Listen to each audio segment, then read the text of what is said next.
welcome to another gunboat inspection in World of Warships. And we are looking at Steel Destroyer, the Ragnar. Too long didn't watch. What's the story? Ragnar's very, very, very good, and also not a ship that I enjoy a whole lot. There's a couple reasons for that. Ragnar absolutely excels at long-range damage farming.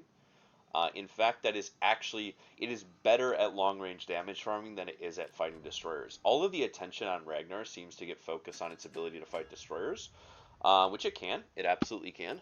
It's pretty good at it. But really, you are a damage farming cruiser without a citadel early game. And then mid to late game, you have a really good ability, assuming you've kept yourself reasonably healthy, to fight destroyers. The problem with fighting destroyers in the Ragnar super early is you engage in what I call a team RNG role. You do not have DPM in Ragnar. Even with a full greed, no concealment build, your DPM is under 200k. With this build I'm running, it's about 175, 180-ish.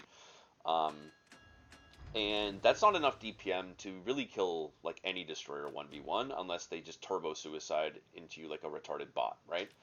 Like extra retarded bot. So you typically can't 1v1 a full health destroyer and actually kill it. So you do rely a bit on like one or two teammates helping you out, or you have to disengage, come back, and fight again. The problem is, if the enemy ships want to shoot you, and your ships don't want to shoot the red DD you've radared, you're in a big problematic situation. So I saw the Adriatico come over here. That's why I was playing it safe on that island. I'm waiting to see what's going to pan out, right? So this is a pretty good situation here for me. I can radar this guy if he's smoked up. And back to what I was saying about, you're effective against bad destroyers mostly. I have no idea why this guy won't shoot me. I legitimately have no clue why he won't shoot me. He's in smoke, so if he shoots and the radar ends, he gets dark. I'm just kind of backing up to make sure he can't leave the radar range. But, I mean, you see here, I have done quite a good amount of damage to him, but I don't really have the DPM to straight up kill him unless he, kind of lets it happen. So we've almost killed him, but what happened? Well, I had 4 ships that had line of sight and range to hit this guy. None of them shot him. What happened on the enemy team? Bourgogne, Yamato, Worcester, Ruprecht, and Sherman all shot me. Right? Now, I had the speed boost up for a lot of those salvos, and then the Adriatico just shot. But this is what I was mentioning at the start of the video. Teammate RNG, now still a very, very good trade, right? I've lost 4,000 HP, 2,000 is healable, of course, and I've permanently removed 2/3 of the Adriatico's HP. So, very, very good trade, but why was it a good trade? Well, he didn't fucking shoot me, right? I mean, the Adriatico is nowhere near as good as the Rigolo. Nowhere near as good, but it does reliably 4k, especially a big fat ship like Ragnar with his sap. He easily could have taken 10, 15k off me in trade, and he just didn't shoot me. So, is that the Ragnar being toxic, overpowered bullying? A bit, right? Because it's a bit inherently unfair that I get to radar him in his fuel smoke. But, well done, Commander. I mean, you see here, like, we've run the DDs off the cap, right? Our Z has run the Sherman off the cap. I've run the Adriatico off the cap, and our battleships are just in spawn. They're just kiting AFK, full HP. So the enemy has nothing better to shoot at than me. Now, as you saw, they weren't the best aimers, so we got a bit lucky there. But I want you to imagine that exact situation, that exact engagement I just took, with a good Adriatico player who gets 4 or 5 sap volleys on me, a good Bourgogne who doesn't miss the first shot, a good Yamato who doesn't miss the first shot. That's a very different trade. All of a sudden, it's probably an equal trade. I probably would have lost about the same amount of HP I did to the Adriatico. So that is the problem. Ruprecht seems to think I'm in a torpedo destroyer. Very interesting. Very, very interesting. I guess the Ragnar is a super rare and unheard of ship. People don't know it only has guns. Um, but so now I'm just trying to get like kind of into range to just farm because the temptation would be to push into A, try to radar the Sherman. But you see the Sherman's HP, right? Sherman also has about double the HP of Ragnar, and crucially, because it shoots almost nothing but sap, it totally ignores the survivability, one of my survivability gimmicks, and that is the fact that you have armor plating on the Ragnar.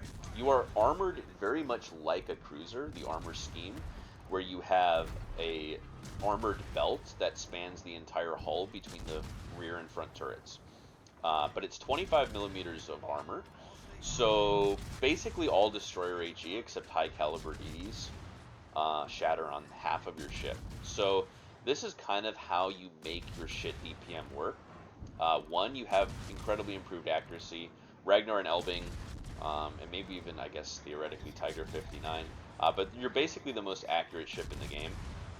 You have like laser pinpoint dispersion. It's like half the dispersion of normal DDs. So assuming your aim is good, yeah, I played like two warm-up games, and then we did two back-to-back games for replays. My aim's not that good this morning, recording this.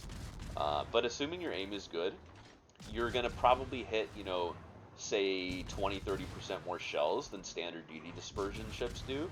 So that's kind of like this artificial bump to your real world DPM, right? Because every ship has theoretical, I've talked about this, theoretical and realistic DPM. Um, you know, because you're so much more accurate, your realistic DPM, and you have this penetration, your realistic DPM is just inherently much higher than most destroyers' realistic DPM. And then that combined with your armor plating, your speed boost, and your heal, assuming you've got all things going at the same time, that's kind of what makes you like really, really hard to kill 1v1 against destroyers. Now, like I said though, there's a lot of ships in the game that Ragnar didn't have to deal with. Quite a few. I mean, if you think back to when this ship came out, what was probably the only ship that could really fuck with this, or the only destroyer that could actually kill this thing, was the Druid. And the Druid still can. The Druid is undeniably the most horrific ship to fight in the Ragnar. It has like the fastest shells in the game of all the destroyers. Pens you at like basically any angle. You can never shoot both guns at it, right? And it has like your same amount of HP and healing pretty much. So Druids, and then obviously double your DPM, right? So Druid's an absolute disaster, but that was kind of the only thing you really had to worry about. And now, I mean, you just see in this lobby, Adriatico and Sherman, right? Regolo obviously being the tier 10, but there's, quite a few ships. Lucian is another ship that actually is quite challenging for Ragnar because Ragnar does not have the DPM to reliably like burn through Lucian's heal. I mentioned this in the Lucian replay, how anything with very high DPM easily chews through the heal as you're using it. But the Ragnar's kind of mediocre DPM does mean that the Lucian's 0.5% healing per second like is actually kind of enough. The Sherman is coming back, which is very, very cool. And I kind of had a 50-50 here. Did I want to commit on this guy? Or did I want to not commit on him? And to be perfectly honest with you, I just kind of assumed that my team would do a bit more than like 0 damage to him. Um, bad assumption, but I probably could have committed in on him and radared him and gotten the kill right now. I probably could have. Um, and then he's shooting, but I am trying to kill the Adriatico instead because the Adriatico does have more HP, and I don't think that the Petra would have gotten the kill. And my thinking is I can kind of go back and kill the Sherman at any time. So, arguably a bit of a misread there. But I didn't really want to commit fully on him because I didn't know what the Iwami and Yamato were doing. And if I had just peeked out a little bit too far, that could have gone very, very poorly for me. The Ragnar, back to kind of why I'm not like the biggest fan of the ship. I enjoy it. It's especially good in a division, but the problem with the Ragnar, well, there's a couple problems. The lack of torps is a very serious problem. Now, I don't think it should get torps. I think the boat is already, very, very strong. It's not the objectively overpowered thing that Smallland is, because uh, kind of the thing with Smallland is like in every single situation a destroyer can be in, it's like a top three destroyer in the game, right? Whereas Ragnar is really only like a top three destroyer in just a couple of situations. Farming 30 mil or less plating cruisers, you're like one of the best DDs in the game. And then 1v1ing destroyers without improved AP or without sap, you're also like you're probably the best DD in the game at that. Against ships that basically have to shoot AG at you, you're kind of the best DD in the game. And then against farming like Des Moines and like this Worcester and things like that, things with 30 mil, 25 mil plating everywhere, then you're like disgusting because the DPM is real DPM, right? You don't even have to go through fires, and because you have the improved dispersion, especially like Bow and Des Moines, Ragnar is like an incredibly, incredibly like super, super toxic counter to Bow and Des Moines gameplay. Because you can kind of park at like 13 kilometers, which even with the speed boost down, you don't really take shells. And then you don't miss any of your shots. Um, so we'll get the kill on this Sherman real quick. That's what I mean why I wasn't like super concerned about shooting him. And then you see that the Yamato was here, and that was what I was afraid of the first time with the Iwami doing that, but you see the Iwami did fuck off. But you see here the Bourgogne is instantly ready to shoot us, right? He's instantly ready to shoot us. Um, and most of that is down to my battleships are still basically AFK behind me. I don't really know what they're doing. Um, very, very interesting gameplay. Um, I I had to do a fresh download of the game, and I still have the fucking tips enabled. That is pretty cringe.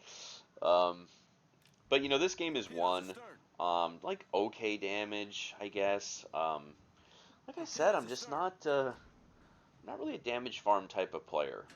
And that is the main thing Ragnar excels with. It is a damage farmer with a side of destroyer hunting. It is not a destroyer hunter with a side of damage farming. There is a difference. It's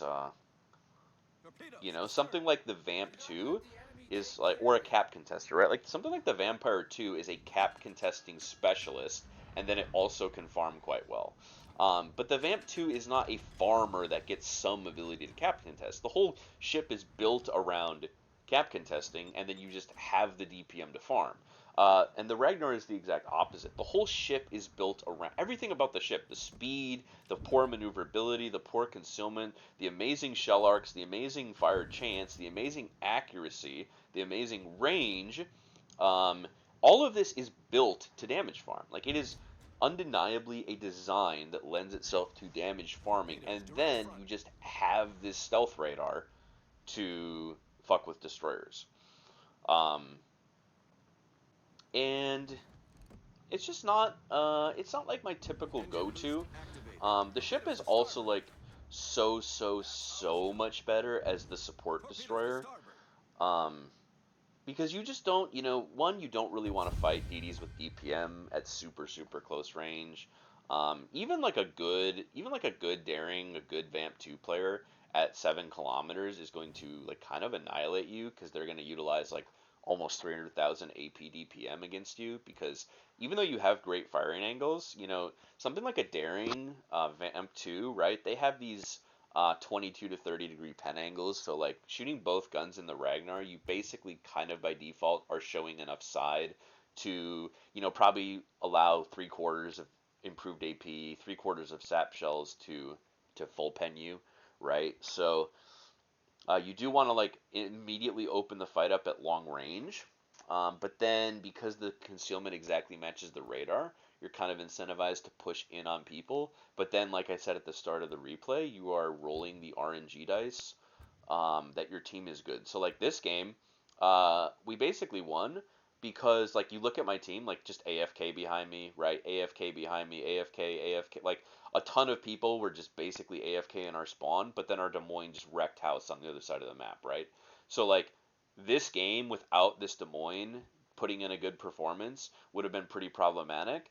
And the problem is like you can't open water farm, 3 battleships that all want to shoot you, right? Like these guys all wanted to shoot me. Yamato shot me every chance he had. Iwami, Bourgogne, Worcester, they all shot me every chance they had, right?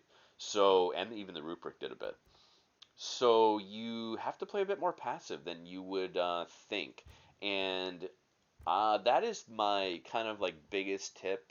I'm not a Ragnar expert. I do like okay in it, but when I see Ragnar players dying like super early, it's because they're hard committing on caps without the information on what the support looks like, right? And not just when I mean not no information on support, I don't just mean knowing what ships are present. I mean, like you saw early in this video, I took a very safe fight with the Adriatico, but it gained me very useful information.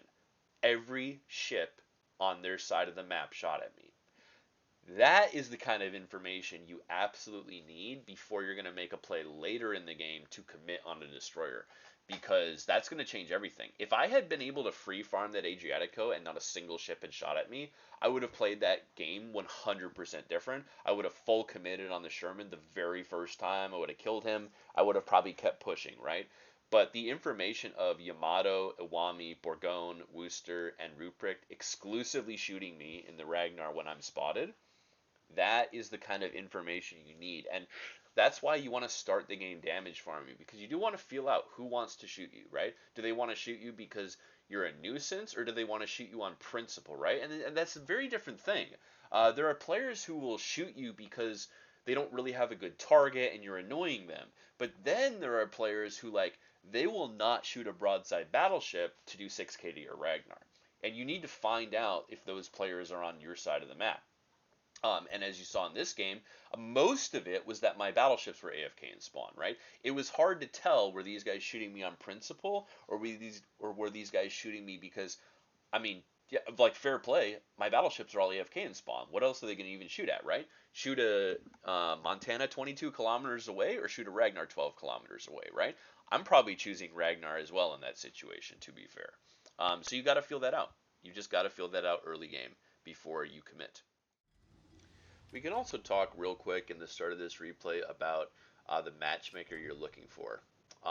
So cruisers, you're looking for slow shells. So you see my team, Moskva and Azuma. Those are not good cruisers, obviously, and it's because of the range at which you can dodge. Uh, Ragnar can very comfortably dodge and survive against even like Des Moines shell arcs in the 10-11 kilometer range, but then when you get out to like Petro shell arcs, there's kind of like almost no range at which you actually are going to juke those without the speed boost up. The speed boost now does give you a lot more juking ability, but also you see DD's actually pretty good because Ragnar's not that big of a problem. It's kind of a weird situation because it's just a pure skill issue. Um, but it's not that big of a problem because, even if both of you are very good players, you're not going to lose that much HP. The DPM is just not really there, right? Um, and then you are going to kind of like just hope you are the better player. You're going to outskill him. I wish I had seen this guy's message earlier to answer him. But so in this situation, I'm located, right? Now, who would have location? Clinically insane for Ragnar to have it. So I'm assuming also would be quite insane for Petro or Neptune to have it, unless it's a radar Neptune. So my guess, because I'm located on the flank, is it's a Shima. But you see what this guy is doing? Look at this. He is pre-kited, right? He has me located, and also look on the right. The Wisconsin instantly shot me. He instantly shot me with a broadside Moskva spotted already. And, a combination of me missing and this guy doing a good job dodging means I don't really get any damage on him. Now I don't receive any, which is good. But you see, like, the utility investment, a third of our utility is sent to, admittedly push him away from my team, which is good. But do 3,000 damage to him. Deter him and do 3,000 damage. We've used a third of our utility. And this is the other issue with committing on DD's early game. Now here, because the flank is very, very open, like I said in the last replay, the flank is very, very open, then I would recommend a bit more aggression early game, to feel it out and run away. But um, yeah, this is the problem is I can't push into the Shima, right? Even with only 2 or 3 ships helping him, I can't push into him. So even though he's already instantly pre-kiting, and yes, I could pop speed boost and chase him, uh, would it be worth me losing a third of my HP to do 10k instead of 3k to him? Absolutely not, right? So you've got to feel these fights out early game. And you see how many ships they have here. They have Neptune, Wisconsin, Iwami, there's a Napoli back there. Um, so I want to, in theory, go back to the 10 line, push the Shima away, prevent him from torping my Montana at Moskva, right? Like that is the bait. And this is what I'm talking about. This is the bait in Ragnar. The bait is to help your team. But me going over there is probably not going to help my team because these guys have already established they want to shoot me. If that Wisconsin had not immediately shot me instead of the Moskva, I would maybe roll the dice on me fighting Shima with just Iwami's help. But because they all want to shoot me, see here, the Wisconsin is shooting at me again, right? Um, Again, he's passing up shots on a broadside Moskva to shoot the nose in Ragnar. This is what I mean by valuable early game intel. You're trying to calibrate what the enemy wants to do um, before you hard commit because the ship is just not, especially now with the speed boost down, but even with the speed boost up, it's not that survivable because it's so big. Even with the speed boost up, yes, you're fast. Yes, you're admittedly fast with the speed boost up, but you're not Kleber Marceau fast. Not even close, right? You only go about 40, high 40s knots in this thing. Actually, I don't even think you go high 40s knots in this thing. Um, Something like that, maybe 47, 48 knots. Honestly, don't even know. Don't quote me on that. But the point is, even with that speed, right, you are still gonna eat shit. I mean, you're still gonna eat shit from anyone who knows how to aim. So we're just trying to farm. We're trying to farm. We can kill this Iwami. The Wisconsin is leaving, right? The Kremlin's shooting us too, right? The Iwami is problematic because he is kind of super close. He also might be a secondary build. Lots of people like to build that for secondaries. The secondaries are pretty decent. And you see the torps here, so the Shima is probably in like E10, F10 kind of a thing. So again, the bait here is immediately run over there and help the Montana. But the thing is that he helping one player at the detriment of your team is not gonna bring you success, right? I mean, he's playing Montana, bow in. He's had many, many, many, many opportunities to turn around and kite and put himself safe from the Shima Torps. He has chosen multiple times throughout the game to not turn out and guarantee that he will be safe. So that's also, you're trying to calibrate teammates in something like the Ragnar. Um, you know, the harsh reality, the very harsh reality, I just hate saying it out loud. There's a lot of players on your team that are not worth helping even out of principle. They're just not. Um, so if I were to commit on this 10 line, I would give up all the pressure, right? All the pressure I'm putting on this Iwami. And this, my Schlieffen is W Key Gaming. He's taking a very aggressive position. A semi-intelligent and calculated aggressive position. I like what he's doing, right? And I want to choose to support that. I don't want to support the Moskva spinning donuts in spawn going flat to Wisconsin 18 times in a game. I don't want to support the Napoli who ran away from his Schlieffen when he could have tucked in on a rock and gotten safe. I don't want to support the Montana who had 10 opportunities to turn away. I want to support mostly the guy who's actually trying to play the fucking video game properly, right? And that's the Schlieffen on this flank. He's the guy trying to play. What I'm doing here, you might wonder why I'm turning my turrets. I'm turning my turrets right before I get dark because I want to, if the Shima is watching me, I want to make him think that maybe I'm not interested in pushing him. That's also why I put myself in reverse right before going dark. And I make this is a bit of like a calculated risk on when to use the engine boost. Because this very well could be too easy. But because of the angles of the torps, right? The torps, if you look on the minimap, came like this, and then like this, and then like this. So I think he's just not very far away. That's why I use the engine boost. It does last over a minute with the engine boost mod. So I'm just kind of making a calculated risk that I will catch up to him thoroughly in the next minute. And, you know, it does pay off here, fortunately. And this time, you see here, he's not pre-kited. He's actually turning into Torp Montana. So my bait on trying to convince him that I wasn't going to run at him actually seems to have worked. But so you see here, right? This Montana wanted my help. He's been tortured by the Shima. I'm finally in what I consider a good situation to come over and help him. He's going to shoot him. Any second now, right? Any second now, he's going to shoot this guy, right? Any second now. I've had him spotted for 35 seconds.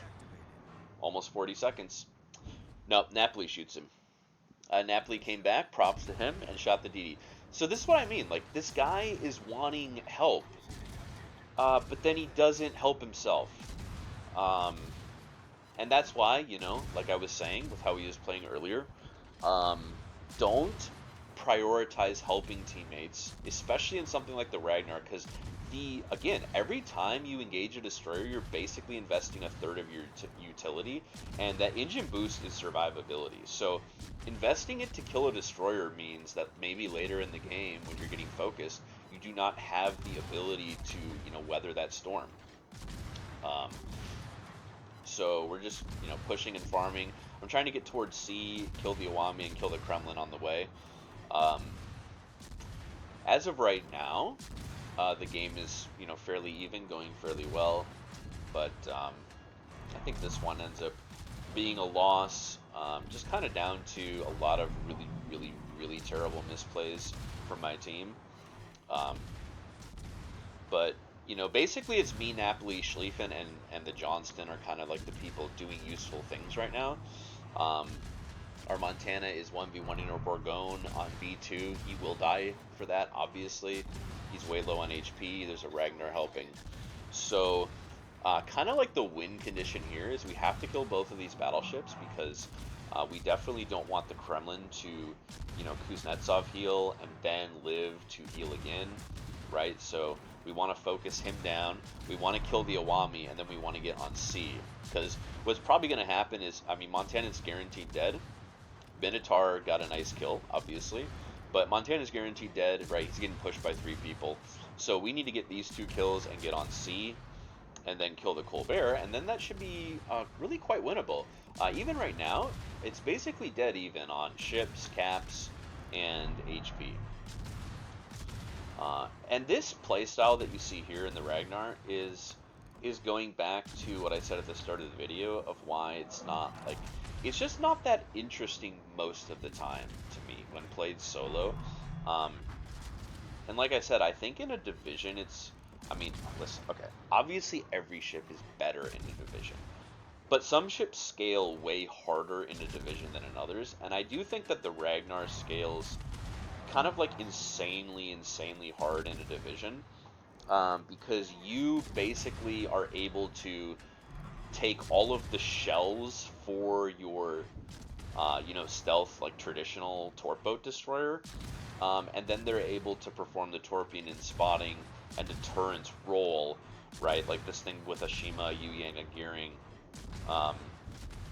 is just like significantly better when played solo, because now for me, because this is the solo gameplay, it typically devolves into AFK farming. And you don't really have the speed of something like the Kleber, which makes it a lot more interesting to play for me. You don't really have the high rate of fire and theoretical DPM, but more skill required to aim with like Marceau shell arcs.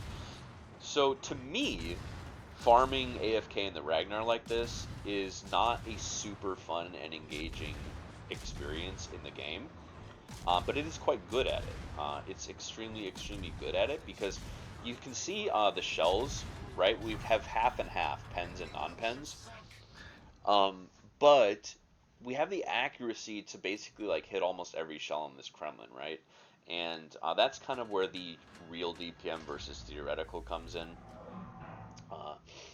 And then unfortunately, basically what happened is our ships, for some reason totally unbeknownst to me, decided to just completely fight for not for Narnia. Like they decided to fight and die for fucking E5, for literally no reason. So that's pretty problematic. Um, and our Azuma is almost dead, so he's gonna die as well.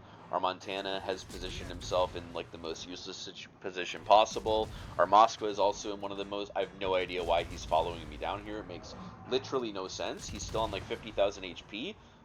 He should already be turned in here.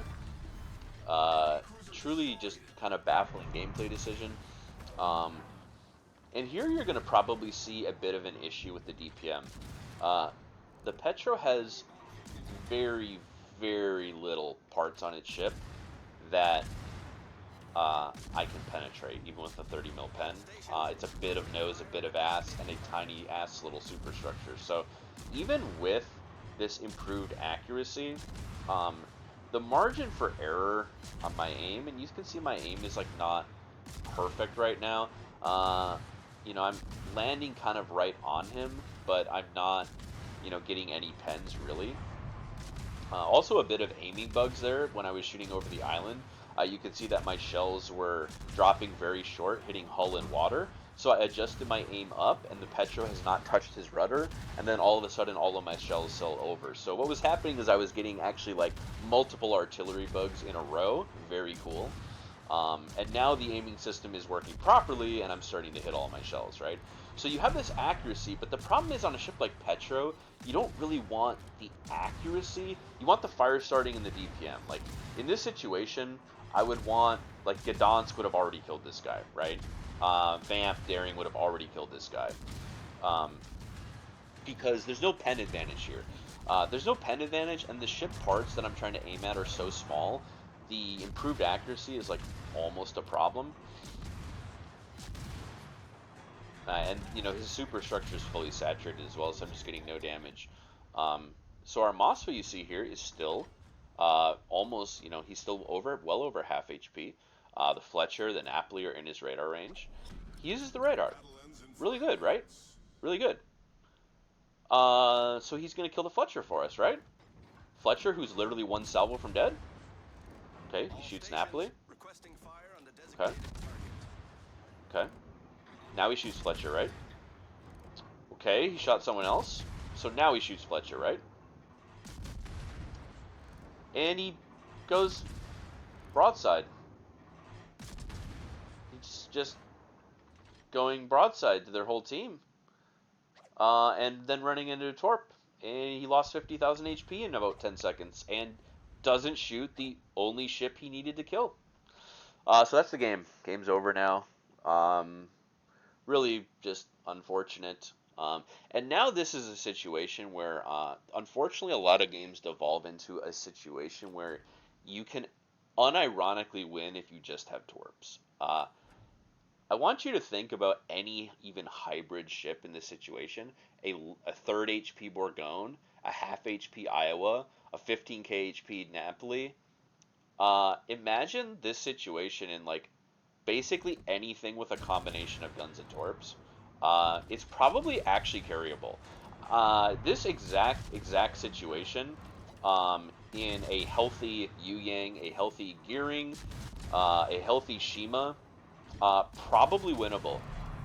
Tough, not a guaranteed win. Not like we win these, you know, not a cocky we're gonna win, but a very, very, very, very winnable. Because it would enable me to go push into D and kill this Bourgogne pretty much for free. The Iowa would also be like kind of a free kill. Fletcher's a free kill if he ever gets spotted. So game's over. I'm just gonna beach on this rock, angle to the Iowa, and just farm a bit more irrelevant, totally meaningless damage. Try to get a permafire on the Bourgogne. We're just, you know, we're just trying to get meaningless damage at this point. The game's over in 20, 30 seconds. Now, you see something happening here. I want you to watch how many of my modules are going to get taken out here. It's going to be a lot. Specifically, what I have noticed playing the Ragnar is your engine is made out of actual paper. I don't know why that is. I wish there was something like in the game to tell you what your chance of each module was to get knocked out or something. Um, I mean, there's the module state viewer. I'm not really talking about that, but now watch this. Watch the improved accuracy here. 2 shells, 2 shells. That is what I mean by practical DPM versus theoretical. 100% safe to say that a lot of destroyers with only one turret enabled would not have gotten that kill even if they had half the reload, right? Like if I was in a daring and I was only able to shoot one turret at that guy, there's no universe I would have killed him, right? Even if I had gotten 2 more salvos off. It's that pinpoint precision. There's like certain ranges where you literally don't miss if your aim is on point, and that range, that like 8-10 kilometer range, even on small destroyers, is the range where like you literally don't miss a single fucking shell in the Ragnar, and um, that is why the just raw DPM stats are a bit misleading. Um, you have so many things going for you. You have the pinpoint accuracy, you have the railgun shell arcs, and you have the 30 mil pen, and this is kind of all adding up to giving you like undeniably just more realistic DPM than the stated stat. So when I say things like the Ragnar is pretty shit DPM, I mean in like ranges where those benefits don't matter. Situations where those benefits don't matter, like armored cruisers or paper cruisers, the pen doesn't matter. Big targets, the accuracy doesn't matter. In fact, it can kind of hurt you. DDs at very close range, the accuracy, the pen, obviously, and even the railgun shell arcs don't matter.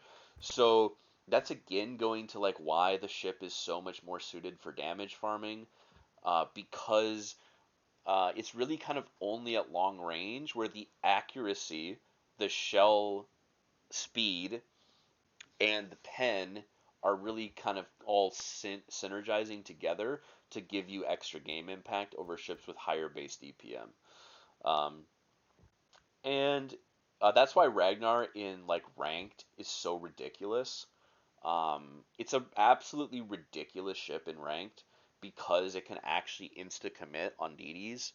Uh, Unlike it can in randoms. But it's overall a very, very good ship.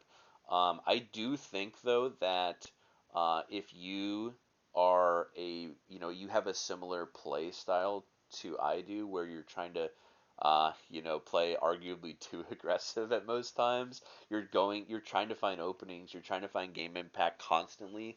And you also have a hard time like switching your brain off and AFK damage farming, then I don't think the Ragnar is all that good for you to get. Um, it's just not, because it is, like I said, it is damage farming with an ability to fight destroyers. It is not a destroyer fighter with an ability to damage farm. Um, yeah, let's head back into the port. We'll go over the spec. Okay, starting with equipment. You definitely don't want to change anything here or here. The debate for Ragnar is really, in my mind, centered around slot 2. The problem with the Ragnar is that realistically, no one's even in your radar for the 30 seconds. Um, Especially early game. Now, later game, sometimes you can afford to hard commit, but like early game, there's no universe you can speed boost and chase DDs to try to keep them in your radar range early game. Um, so the speed boost is basically survivability. I slightly prefer speed boost. You know, kind of a preference decision. I take speed boost. Captain, there's really just 2 ways to build Ragnar. One is this, and the other drops. Well, really, there's 3, I suppose, but they typically all revolve around the 4-point skill. Like, this is the build. This is kind of like the objective first, you know, 13 points. And then these are the kind of the points that are up for debate. So, like, if you wanted to um, really exclusively hunt DDs. The problem with taking radio location is if you want to hunt destroyers, you kind of want fearless brawler and not the range, right? Um, so if you drop range, if you drop AFT for RPF, then you can hunt the DDs, but then you're still nerfing your DPM for no range advantage. So this is kind of like the overall most viable. And then the greedy build would just simply swap Concealment Expert for Fearless Brawler. Um, I almost, I don't want to recommend doing that because I do think that for most players, they're probably griefing their team if they take full farm Ragnar build. But honestly, when I play solo, I typically like honestly, I feel like I win as many or more games with Fearless Brawler because you're better at farming. And like I've been saying, the Ragnar is a light cruiser, damage farmer, masquerading as a DD hunter. Because you just can't hunt DDs early.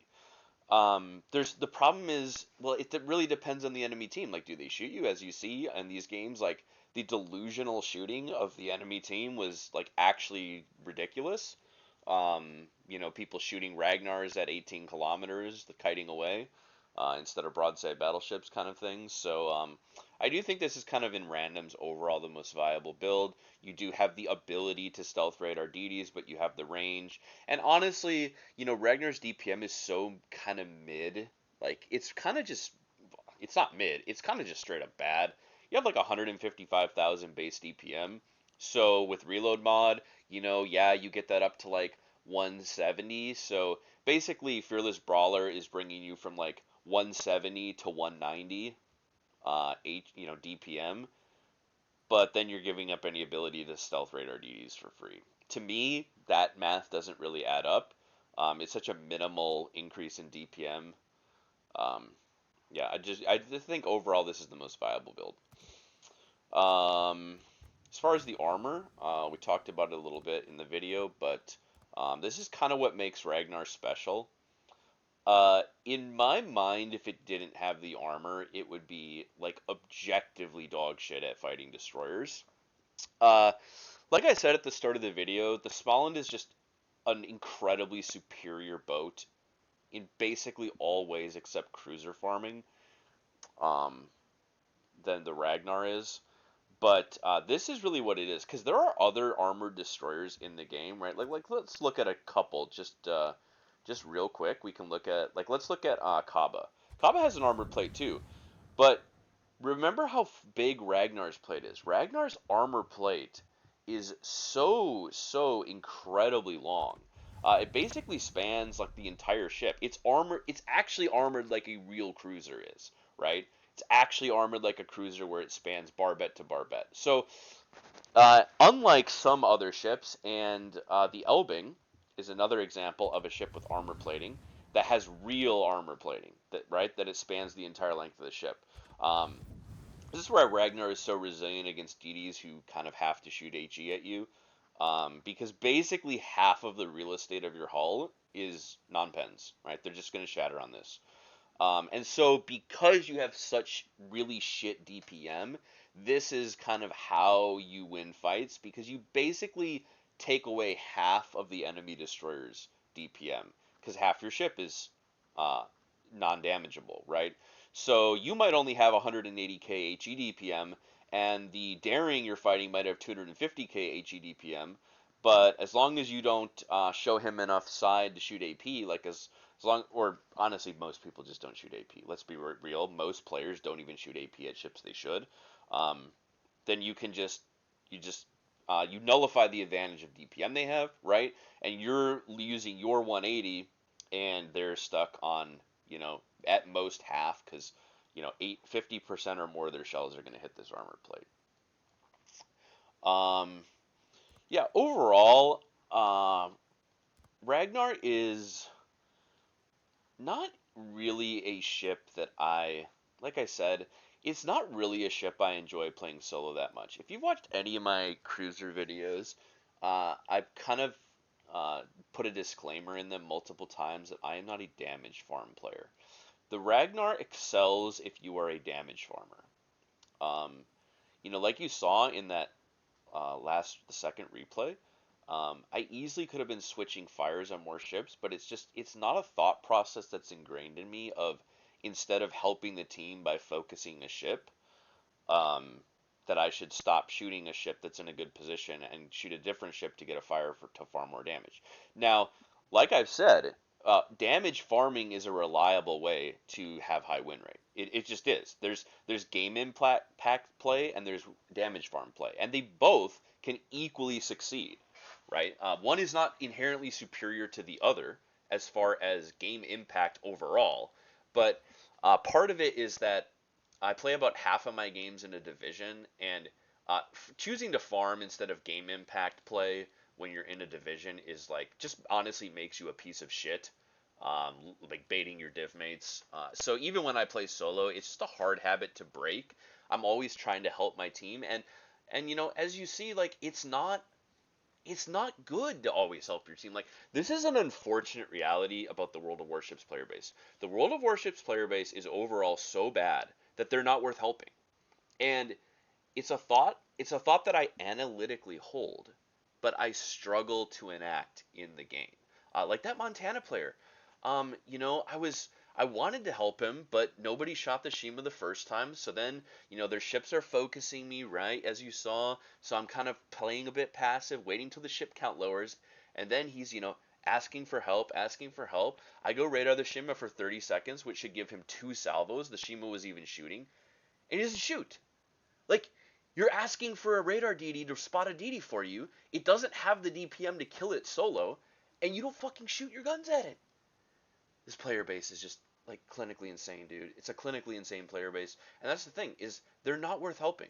It's not worth playing high game impact, helping your teammates, playing around your teammates if they're not good players, and it's an unfortunate reality. It's depressing. It's upsetting, and because I struggle to remember this, I am definitely not as good of a Ragnar player as I could be, right? You know, my overall win rate in it is, very good, but my solo win rate is quite bad. It's probably around 50%. It's not a ship that I really enjoy because typically one of two things happen. You're AFK damage farming, which I'm not a big fan of, or you're pushing in aggressively to shoot DDs, and then it's kind of like we're just RNG teammates because you and the Ragnar don't have the DPM to kill anything 1v1 unless it's like the worst player in human history. So you need a couple of teammates to shoot at it. But then you are big and easy to hit, and you're really close range, right? Because you're in the DD's mouth radaring it. So, like, as you see in these replays, the enemy ships constantly were shooting me, and my teammates are never shooting the enemy DD. So it's just kind of a tragedy of a fact of life, and that's why I don't want to recommend you go full farm, because I do think that it's usually a team grief. But, like, most of your game impact is farming, especially early game. Like, you have to farm. You can't butt your head against the wall and try to radar destroyers early game, unless it's a super open flank, and it's just not something that Ragnar is really capable of. Yeah, it has a lot of sustain with the 45k HP if you get all the heals off, but like this thing open water with 3 ships shooting at it, especially with the speed boost down, it's like one of the easiest destroyers to shit on, right? So um, it's still very strong. I definitely think like it's a unique-ish experience. The gun accuracy is quite enjoyable if your aim is on point. My aim was not very good today.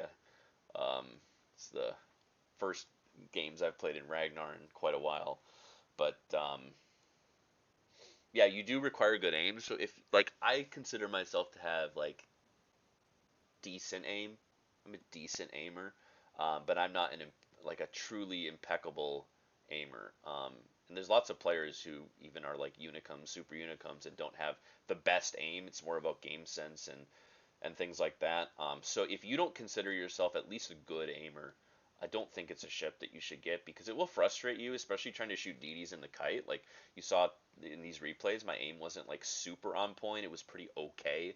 But like if you have bad aim, then the Ragnar will just show you how bad your aim is, and it will frustrate the fuck out of you. Um, so yeah, and you don't have torps, and the problem, of course, becomes like I've said multiple times, there are games where torps are required to win. Just the way it is. That second replay. Um, I don't have the Smolin, but like most of these games that are losses in Ragnar are like borderline winnable in Smolin just because you have the torps, and that's kind of an unfortunate feature. of the ship. It's very, very good at very long range damage farming, and then it's very, very good at 1v1ing destroyers and winning. But those are kind of like the two things it's good at. And a lot of games you don't get to utilize those two things the Ragnar is good at, and you're kind of out of the fight. Okay, I feel like the bit of a ramble. We're gonna end it there. That'll do it for the Ragnar, and we'll see you in the next one. Thank you for watching.